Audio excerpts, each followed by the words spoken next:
amalan kita. Ketika kita ditanyakan, Bapak Ibu tahu munkar dan nakir? Munkar dan nakir disifatkan oleh Nabi sallallahu alaihi wasallam dalam hadis yang diriwayatkan oleh sahabat Barra bin Azib radhiyallahu taala anhu. Nabi memberikan kepada kita ciri-ciri munkar dan nakir ini dengan sosok yang sangat mengerikan. Ya, syadidul intihar kata Nabi. Hardikannya sangat menakutkan.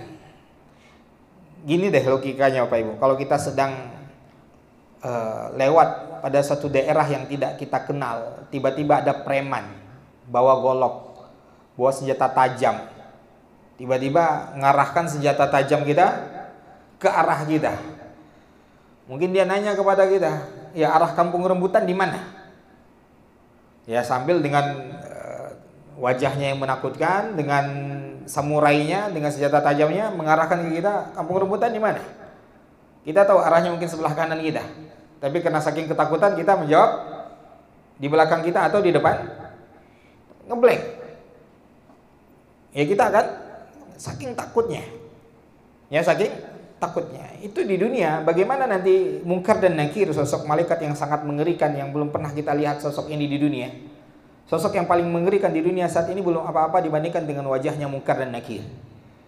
Teriakan yang sangat memekakkan telinga, ya teriakan yang sangat membuat kita ketakutan di dunia tidak seberapa dengan teriakan malaikat munkar dan nakir. Munkar dan nakir membawa bukan samurai, bukan senjata tajam, bukan pistol. Yang dia bawa kata Nabi sallallahu alaihi wasallam alat pukul yang kalau dipukulkan ke gunung, gunung tadi menjadi butiran debu. Itu yang akan dipukulkan ke kepala kita ketika kita salah dalam menjawab pertanyaannya. Maka disinilah Nabi katakan apa? Orang-orang yang beriman yusabbitullahu alladhina amanu bil qawli tsabiti fil hayatid dunya wa fil akhirah. Disinilah Allah kokohkan perkataan orang-orang yang beriman di dunia dan di akhirat. Maka orang-orang yang beriman pada saat itu, orang-orang yang berusaha taat di rumah singgahnya, ya di dunia, dia akan mengatakan apa? Rabbi Allah, Rabbku adalah Allah, agamaku adalah Islam, nabiku adalah Muhammad. Sampai di situ tidak. Munkar dan nakir kembali mengarahkan alat pukul yang sangat mengerikan itu sambil menghardik kita kembali menanyakan pertanyaan yang sama. Seolah-olah jawaban kita salah. Ya, seolah-olah jawaban kita salah untuk membuat kita ragu. Tapi orang yang beriman terus mengatakan apa? Tuhanku adalah Allah, nabiku adalah Muhammad, agamaku adalah Islam. Lalu apa? Lalu kata Nabi sallallahu alaihi wasallam, terdengarlah seruan dari langit mengatakan apa? An sadaqa abdi, hambaku itu benar. Ya, fafrishuhu minal jannah.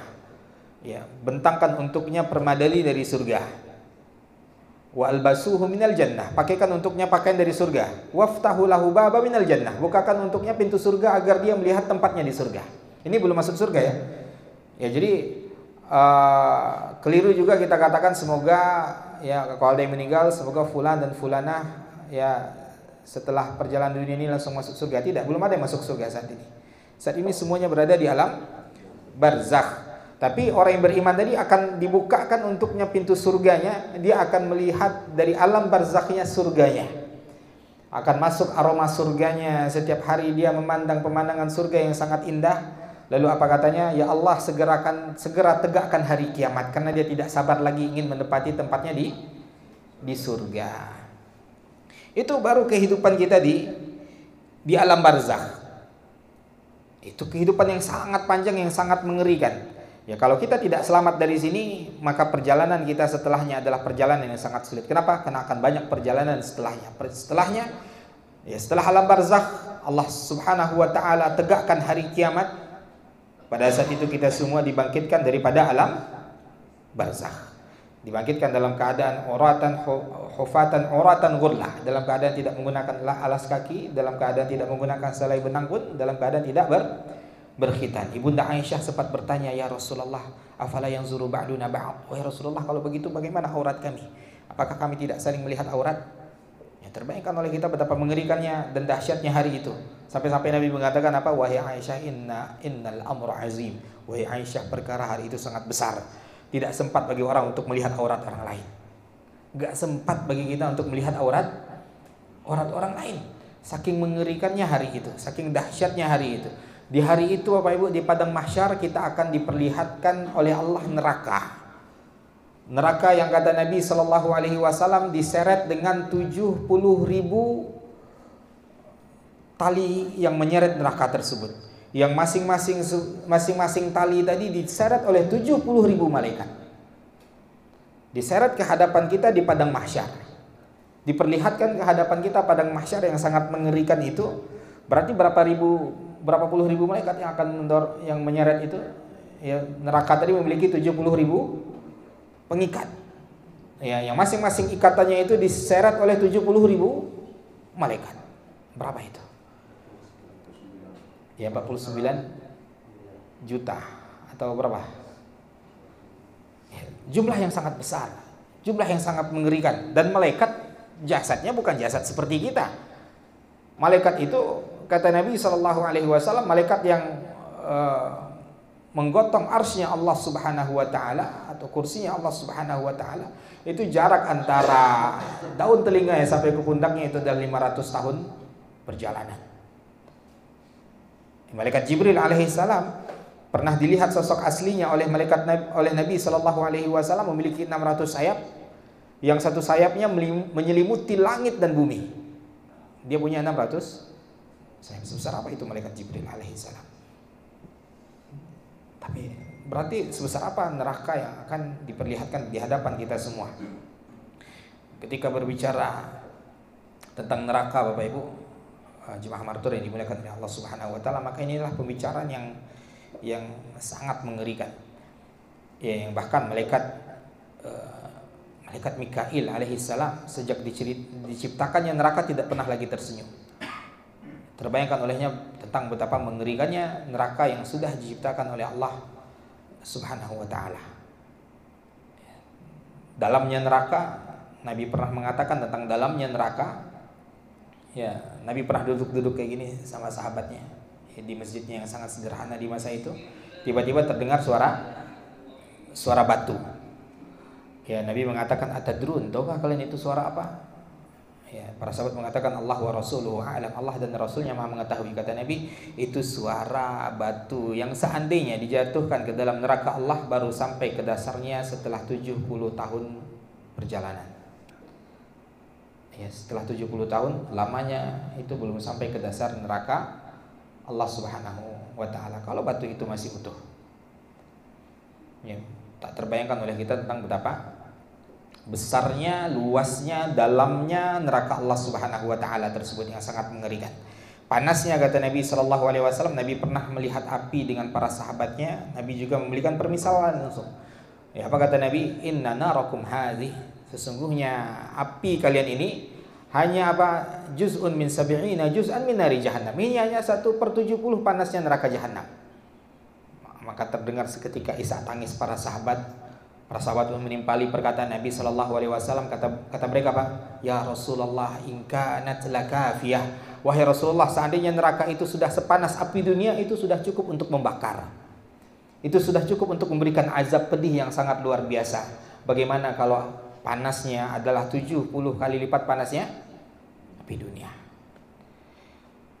Neraka Allah Subhanahu wa taala yang sangat mengerikan tersebut segitu panasnya. Kalau logika kita sekarang berbicara, kalau gitu Ustaz, gimana kalau seandainya jasad kita yang mungil ini, jasad kita yang kecil ini, tinggal celup, 1 kali celup neraka udah habis, berarti udah habis siksanya.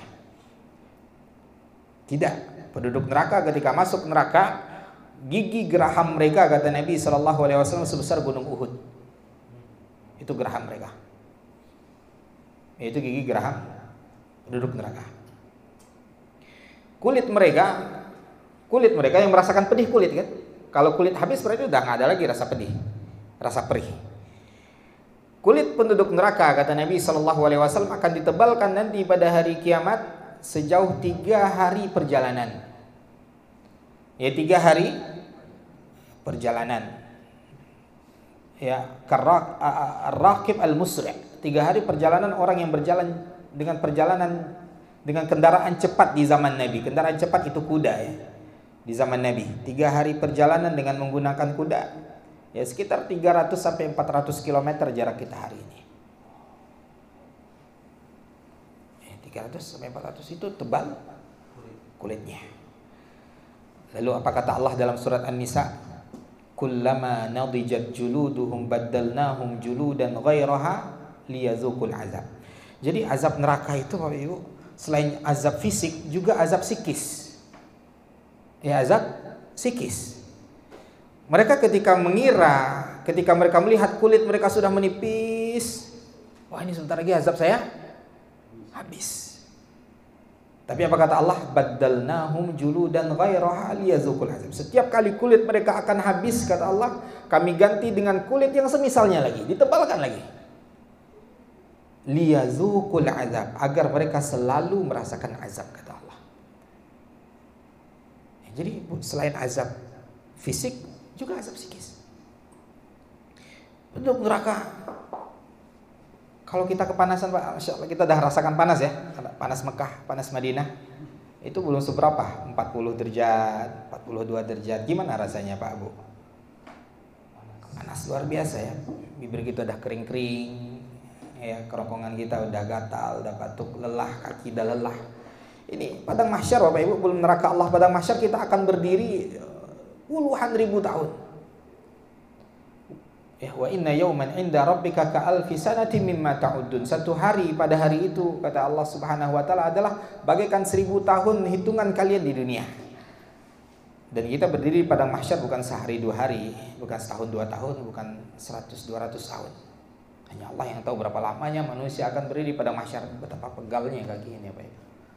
Ini aja udah tumbang ya. Ini aja kita udah tumbang. Gimana nanti di padang mahsyar? Ya, hanya amalan kita yang akan menolong kita. Ya, kembali cerita ke neraka Allah Subhanahu wa taala tadi. Penduduk neraka ketika mereka telah masuk neraka, apa yang terbayangkan Bapak Ibu oleh orang yang sedang kepanasan? Apa yang terbayangkan oleh orang yang sedang kepanasan? Mencari tempat berteduh. Ya. Lalu apa lagi? Cari air yang segar. Ya, lalu apa lagi?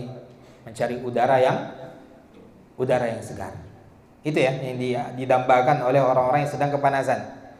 Air, udara, tempat berteduh. Ya, tapi Allah katakan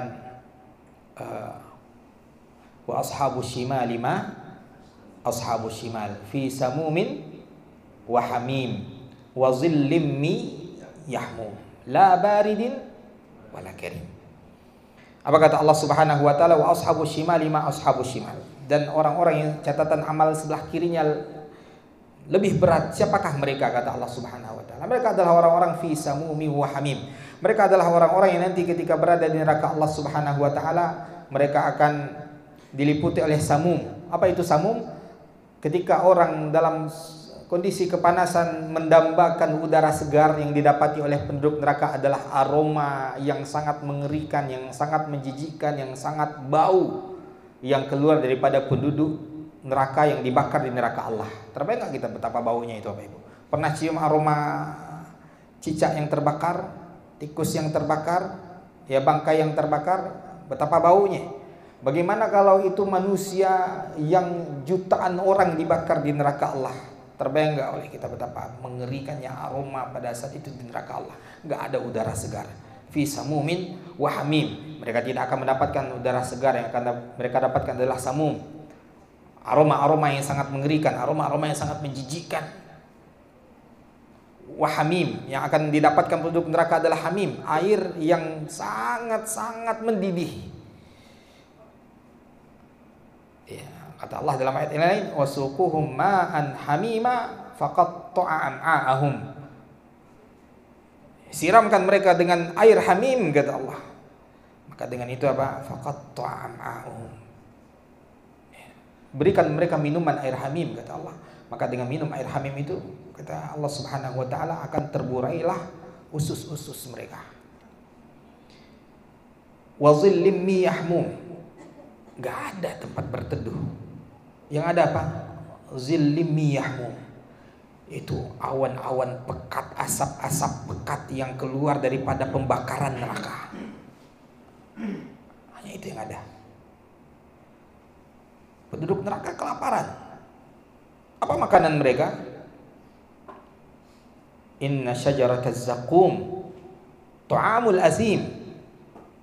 Kata Allah Subhanahu wa taala, sesungguhnya syajaratuz zakum, pohon zakum, itu adalah makanan para pendosa yang akan Allah berikan di neraka Allah Subhanahu wa taala. Buah zakum itu ada contohnya di dunia, kata Nabi, seperti buah yang sangat berduri,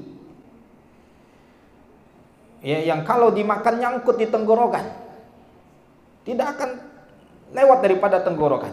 Mereka kelaparan dan mereka harus makan zakum, dan itu buah di dunia yang berduri, itu sangat mengerikan di dunia, tapi zakum lebih mengerikan daripada itu. Nabi mensifatkan tentang buah zakum, kata Nabi SAW, inna qatratan min zakum, sesungguhnya satu tetes daripada buah zakum, seandainya diteteskan pada dunia, satu tetes itu telah cukup untuk menghancurkan, merusak kehidupan dunia. Tanaman semuanya mati, air semuanya kering, ya, kehidupan dunia semuanya rusak kalau seandainya satu tetes buah zakum itu diteteskan ke dunia. Lalu Nabi bertanya kepada kita semua, lalu bagaimana dengan orang yang makanannya adalah buah zakum? Ya, bagaimana dengan orang yang makanannya adalah buah zakum? Waliyahzubillah. Maka Bapak Ibu, mari kita refleksi hal ini. Kita yang hari ini sudah merasakan lelah, berpindah-pindah perjalanan ini sudah sangat melelahkan. Lalu bagaimana nanti lelahnya kita dengan perjalanan kita pada hari kiamat? Jangan sampai kita termasuk orang-orang yang nanti pada hari kiamat, ketika mereka masuk ke neraka Allah Subhanahu wa taala, mereka akan datang kepada Allah. Mereka akan datang kepada Allah. Allah sebutkan dalam surat Al-Mu'minun ayat 106 sampai 107. Mereka mencoba memelas kasihan kepada Allah Subhanahu wa taala. Mereka katakan apa? Qalu rabbana ghalabat alaina shiqwatuna wa kunna qauman dhalin. Rabbana akhrijna minha fa in udna fa inna zalimun. Mereka mencoba meminta kasihan kepada Allah. Mereka katakan, ya Allah, sesungguhnya kami dahulu berbuat maksiat kepadamu di dunia, ya Allah, itu dikarenakan nafsu kami mengalahkan kami, dan kami adalah orang-orang yang tersesat. Rabbana akhrijna minha, ya Allah, keluarkan kami dari neraka. Fa in udna fa inna zalimun, seandainya kami kembali bermaksiat kepadamu, ya Allah, maka kami adalah orang-orang yang zalim. Lalu apa kata Allah? Qala khsa'u fiha wa la tukallimun. Allah menghardik penduduk neraka pada saat itu. Bukan kasih sayang Allah yang mereka dapatkan pada hari itu. Allah menghardik mereka dengan mengatakan apa? Qala khsa'u fiha wa la tukallimun. Diamlah kalian di neraka itu.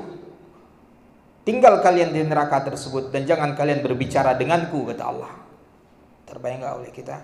Allah enggan untuk berbicara kepada penduduk neraka. Orang tua kita saja yang mendiamkan kita sejam 2 jam telah membuat hati kita pilu. Bagaimana dengan Rabbul Alamin, Allah yang telah menciptakan kita, tidak mau berbicara dengan kita. Waliyazubillah. Kemudian setelah mereka tidak mendapatkan belas kasihan dari Allah, mereka mencoba memelas kepada malaikat Malik, penjaga neraka Allah. Allah abadikan perkataan yang nanti akan mereka ucapkan kepada malaikat Malik dalam surat Zukhruf ayat 77. Ya. Allah Subhanahu wa taala mengabadikan perkataan mereka yang kelak mereka akan ucapkan kepada malaikat Malik. Mereka mengatakan, wa nadau ya Malik liyaqdi alaina rabbuk. Mereka datang kepada malaikat Malik, memanggil-manggil malaikat Malik, wahai Malik, wahai Malik, wahai Malik. Para ahli tafsir, Bapak Ibu, kaum muslimin, kaum muslimat, jemaah martur, menafsirkan mereka memanggil malaikat Malik ini 1000 tahun lamanya. 1000 tahun mereka panggil-panggil, ya Malik, ya Malik, ya Malik, ya Malik. Malaikat Malik tidak menoleh kecuali setelah 1000 tahun. Akhirnya malaikat Malik pun menoleh kepada mereka. Apa kata mereka? Liyaqdi alaina rabbuk. Wahai Malik, mintalah kepada Allah agar Allah menyudahi azab kami di neraka. Jawaban Malik setelah dipanggil-panggil 1000 tahun, apa jawabannya? Hanya singkat. Apa kata beliau? Qala innakum makisun. Malaikat Malik berkata, innakum makisun. Kalian tetap tinggal di sana. Hanya itu jawabannya malaikat Malik. Setelah itu mereka datang kepada malaikat penjaga neraka lainnya.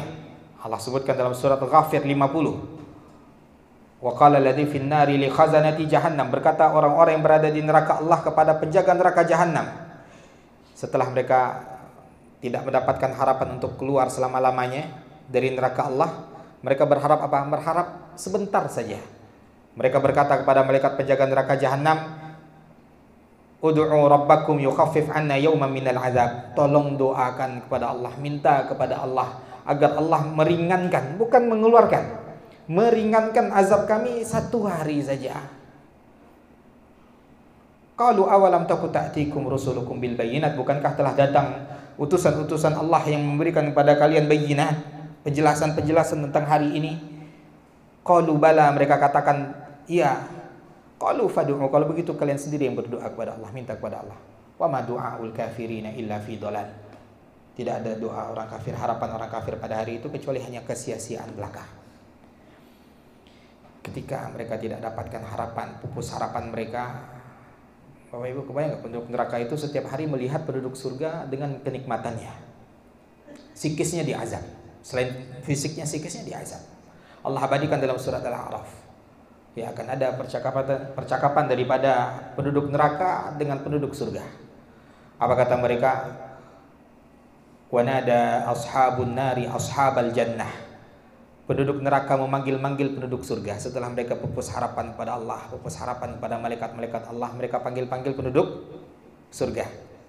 Apa yang mereka minta? Ya, wanada ashabun nari ashabal jannah an afidu alaina minal ma'i aw mimma razaqakumullah. Berikan kami sedikit saja air yang kalian minum di surga itu, atau sebagian rezeki yang Allah berikan kepada kalian. Kami mau coba, mau cicip sedikit saja. Bagaimana rasanya air surga itu? Bagaimana rasanya makanan surga itu? Sedikit saja, sisa-sisa dari makanan kalian berikan kepada kami. Ya. Lalu apa kata penduduk surga? Qalu innallaha harramahuma 'alal kafirin. Allah mengharamkan makanan dan minuman ini untuk kalian wahai orang-orang kafir. Tinggallah mereka di neraka Allah, makanan mereka hanya buah zakum, minuman mereka hanya hamim, ya, air yang sangat mendidih. Minuman mereka hanya nanah, darah yang keluar daripada tubuh penduduk neraka. Setiap hari dibakar oleh neraka yang sangat mengerikan, panas yang sangat mengerikan. Tidak ada tempat untuk berteduh, tidak ada tempat untuk bernaung, tidak ada tempat untuk berlindung. Maka jangan sampai kita nanti menyesal baru ketika kita telah masuk ke dalam neraka Allah. Terakhir Bapak Ibu, nanti penduduk neraka itu datang ke iblis. Mereka datang ke iblis setelah pupus harapan mereka pada Allah, pada para malaikat, pada orang-orang yang beriman yang masuk surga. Mereka datang ke iblis, minta pertanggungjawaban iblis. Ya. Mereka minta pertanggungjawaban iblis, tapi iblis katakan, ya, tugasku hanya menghasut kalian dan kalian percaya kepadaku dan kalian tidak percaya dengan apa yang dijanjikan oleh Allah Subhanahu wa taala. Maka rasakanlah hari ini dampak daripada pembangkangan kalian kepada Allah Subhanahu wa taala. Ya, Allah taala alam. Mungkin ini yang dapat kita sampaikan pada malam hari ini Bapak Ibu. Mudah-mudahan bisa menjadi refleksi kita untuk kembali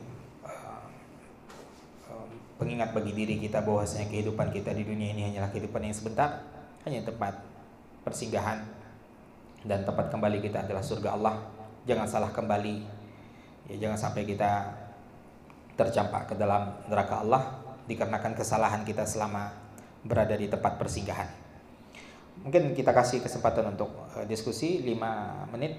Ya, kalau ada yang ingin ditanyakan atau ingin diskusikan silakan. Silakan Ibu.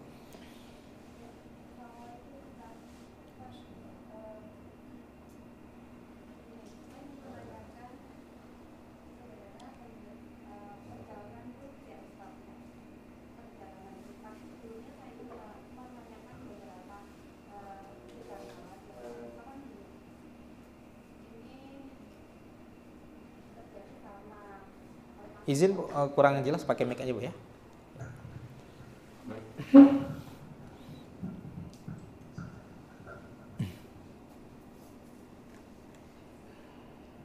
Bismillahirrahmanirrahim. Assalamualaikum warahmatullahi wabarakatuh. Ustaz izin mohon arahannya ya secara syar'i. Yang saya mendekati ajal, apa benar sih apa yang dirasakan gitu Ustaz? Mohon maaf begini, karena yang terjadi sama suaminya waktu itu, beliau itu beberapa bulan sebelum meninggal selalu menanyakan kepada saya, apakah nanti kalau malaikat datang itu saat mencabut nyawa, dia tahu gitu, maksud kita tahu gitu. Ya, seperti apa yang saya pernah dengar dengan kajian, saya sampaikan bahwa tahu ada yang datang gitu ya Ustaz. Terus kalau memang malaikat itu kita baik gitu Ustaz, amalan kita baik, malaikatnya baik gitu ya Ustaz, membawa kain dari surga gitu, pokoknya intinya seperti itu sih. Tetapi beliau ini selalu menanyakan itu. Pada suatu saat ada sikap yang aneh, tetapi saat saya tidak merasakan itu keanehan yang mengarah ke sana, karena saat itu beliau sehat-sehat saja, baik-baik saja gitu. Misalkan sehari sebelum masuk rumah sakit, beliau itu bilang begini, Bun, nitip anak-anak ya gitu, tolong dididik yang baik, insya Allah ini anak-anak yang baik. Beliau bilang begitu, itu jelas sekali. Karena saya nggak berpikir beliau akan pergi, saya hanya menjawab, ya insya Allah. Tapi kalau saya tidak ngasih anak-anak handphone, ayah harusnya tidak ngasih handphone, jangan malah dikasih, saya mengarahnya ke sana gitu. Karena itu yang sering terjadi gitu Ustaz. Jadi beliau kali ketawa aja gitu. Qadarullah, ada kata-kata sering yang mengarah ke sana ya Ustaz. Beliau akan meninggalkan kita gitu. Cuman yang saya pikir gini, kalau beliau memang sadar akan pergi, nggak mungkin kan Ustaz, dia pasti semalaman akan sholat tahajud. Dia mungkin akan memberikan semua sedekah sebanyak-banyaknya gitu ya Ustaz. Tetapi kenapa beliau itu bersikap mengarah ke sana begitu Ustaz? Itu satu ya Ustaz. Yang saya ini apa sih yang dirasa gitu, sering pesan-pesan yang akan meninggalkan kami gitu. Terus yang saya tanyakan lagi ini berhubungan dengan pertanyaan mahasiswa saya gitu Ustaz, yang sampai sekarang saya belum berani menjawabnya. Misalkan begini, perjalanan ruh itu yang anak-anak mahasiswa saya ditanyakan kepada saya, ruh itu setelah dicabut dibawa kemana gitu. Saya sampai beli buku perjalanan kematian ya Ustaz, keluar Munukuro kalau nggak salah, mengatakan bahwa ruh itu akan diangkat ke langit gitu. Diangkat ke langit jika memang dia baik gitu. Nanti kalau dia baik, aromanya wangi dan malaikat itu mengatakan itu siapa baik, baunya busuk gitu ya Ustaz. Nah sampai di atas kalau memang dia baik, dia akan dikembalikan di kuburan dengan didudukkan itu kurang lebih seperti itu ya Ustaz. Tetapi kalau tidak baik, ruhnya akan dilempar dari atas gitu. Nah itu bertentangan dengan, saya pernah mendengar bahwa kalau orang baik, dia akan ingin cepat-cepat dikuburkan gitu. Tapi kalau tidak baik, dia akan ketakutan mau dibawa kemana dia. Ini sebenarnya mana yang benar Ustaz? Saya sampai sekarang belum berani menjawab apapun karena saya belum menemukan sumber yang sahih gitu, yang memang benar-benar yang bisa dipertanggungjawabkan. Kurang lebih seperti itu. Mohon arahannya Ustaz. Syukran jazakallahu khairan.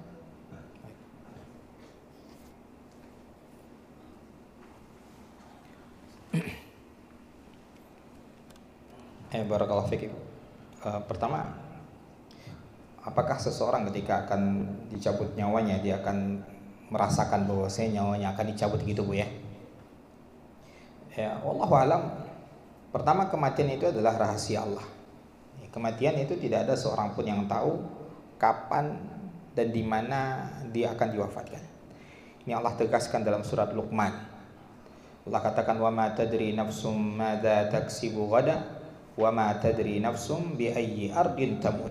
Tidak ada seorang pun yang tahu apa yang akan dia lakukan besok. Kita hanya bisa berencana. Malam ini kan bisa berencana, kita tidur, besok saya mau check in segala macam, saya akan naik pesawat. Ini rencana kita.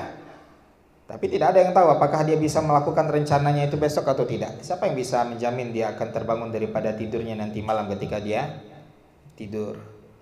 Ya, jangan nanti tiduran di malam, semenit ke depan, sedetik ke depan, kita tidak tahu apa yang akan terjadi pada diri kita. Jadi kematian itu adalah rahasia Allah Subhanahu wa taala. Seseorang tidak akan tahu kapan dia akan diwafatkan oleh Allah Subhanahu wa taala. Namun kalau kita melihat ke sirah kehidupan Nabi sallallahu alaihi wasallam, memang Nabi seperti merasakan beliau akan segera meninggalkan dunia.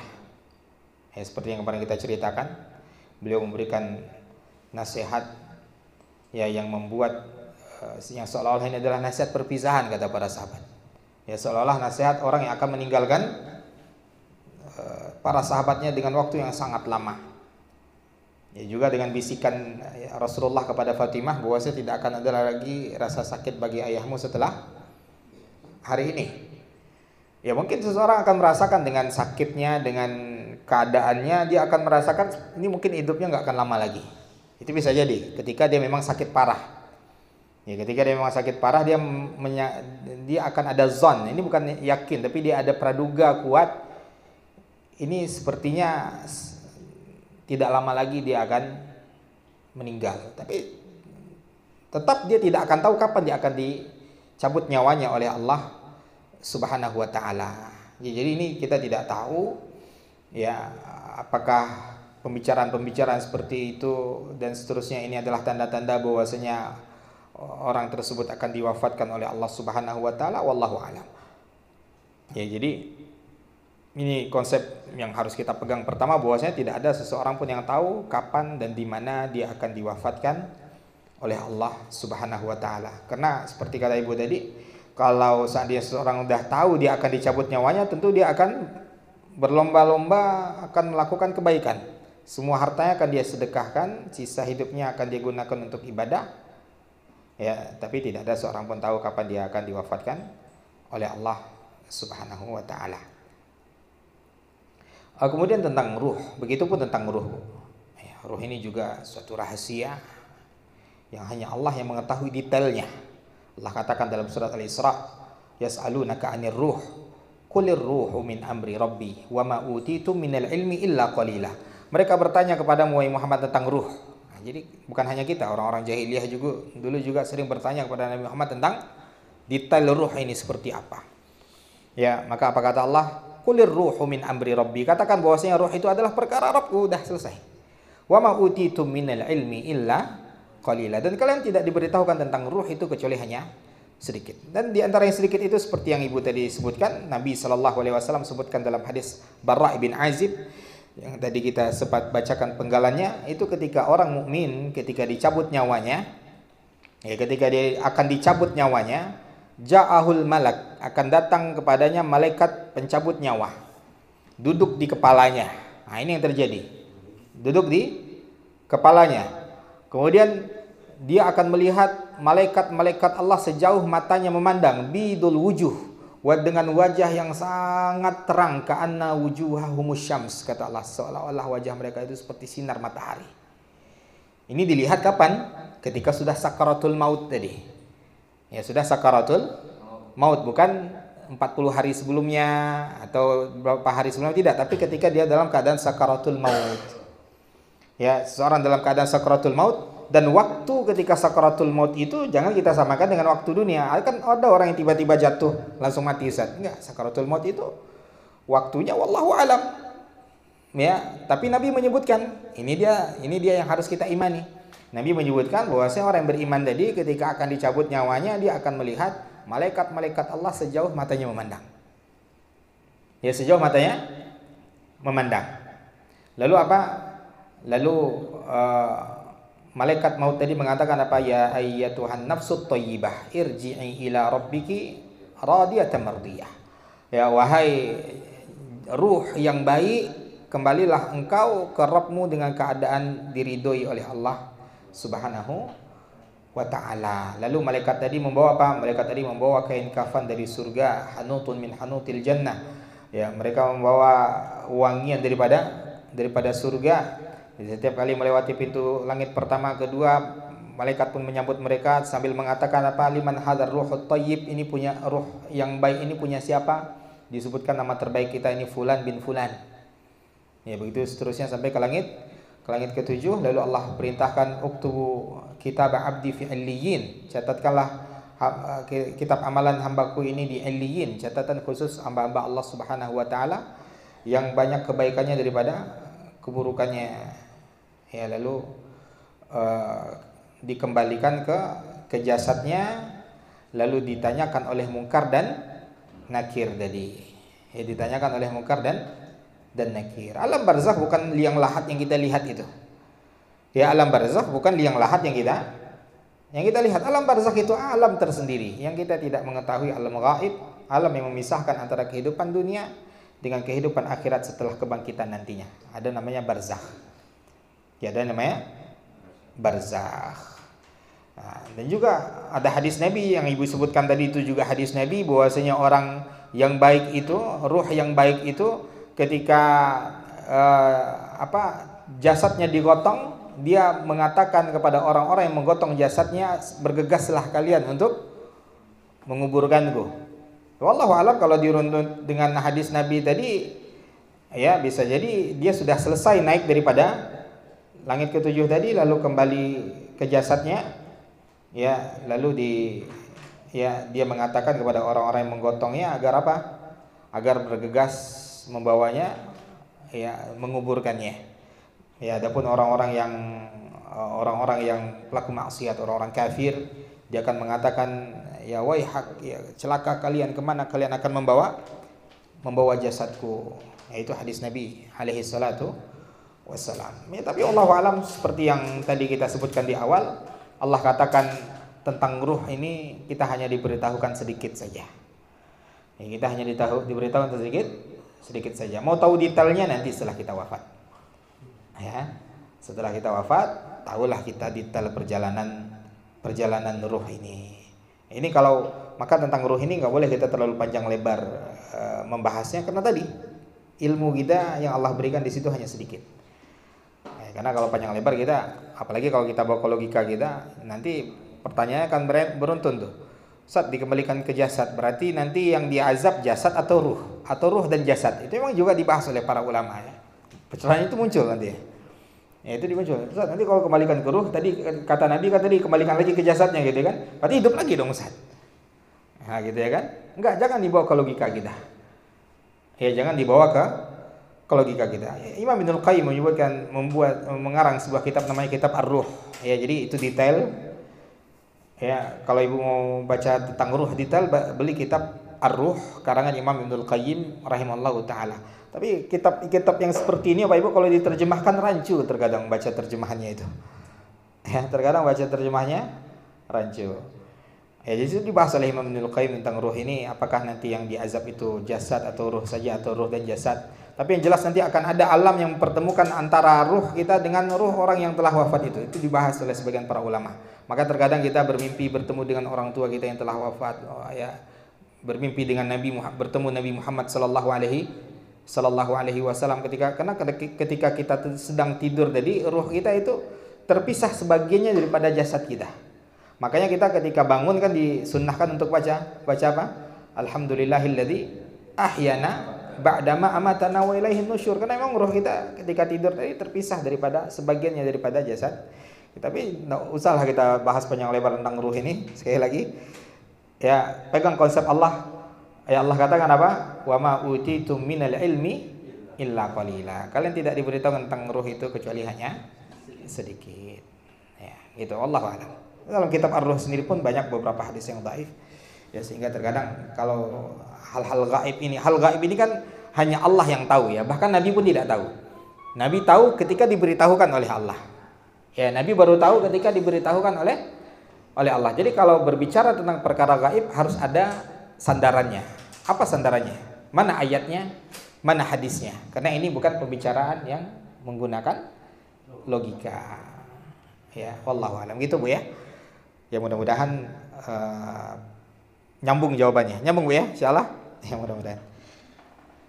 Baik, ada lagi? Enggak ada lagi, ya? Riyad mau nanya apa? Enggak. Baik. Cukup? Bapak cukup ya? Ibu-ibu ada lagi? Cukup? Baik, kita cukup sampai sini, ada jam 9. Ya, mudah-mudahan ya ini cukup menjadi pengingat bagi kita tentang kehidupan dunia kita yang sebentar ini.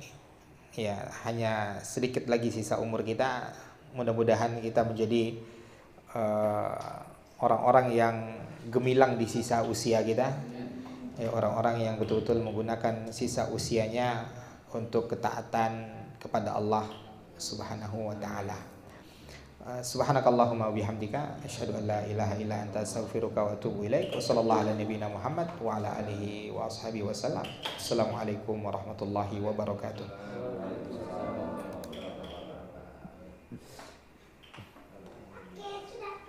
Ayo pulang kemana? Lihat.